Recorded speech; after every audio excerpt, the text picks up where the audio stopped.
அப்போ அந்த வகையில் பார்த்தா நம்ம சித்த வித்தை எடுத்து இவ்வளோ பேர் இங்கே வந்து உட்காந்து இன்றைக்கி எவ்வளோ யாரோ எங்கெங்கேயும் சுற்றிட்டு இருப்பான். ஆனால் நம்ம வந்து 2.5 மணி நேரம் 3 மணி நேரம் ஒரு நாளை செலவு பண்ணி இங்கே அடக்கமாக வேலை செஞ்சிட்ருக்கோம்.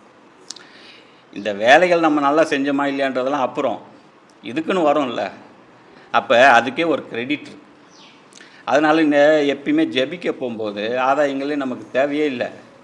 அந்த அட்டண்டன்ஸ் போட்டால் போதும்.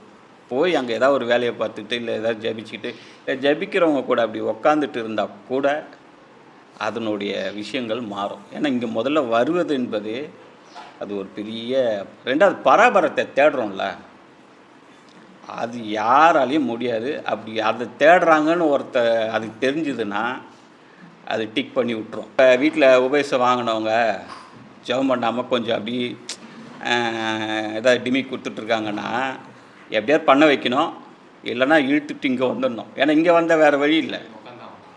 வா வந்து உட்காரு, இது செய்ய, அப்படி செய்ய, இப்படி செய்யுன்னு சொல்லி நீ கலெக்டராக இரு, இவராரு அவராரு யாரை வேணாலும் இரு, பிடிச்சி வைக்கணுன்னா எது ரூட்டு இதானே?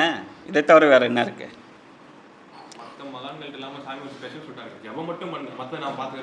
அதை ஏன் சொல்கிறாருன்னா, நீ இந்த ரூட்டில் முதல்ல பழகு, பழகி மைண்டை கொண்டு வா, உனக்கு தேவையான ஆற்றலை நான் தரேன்றேன்.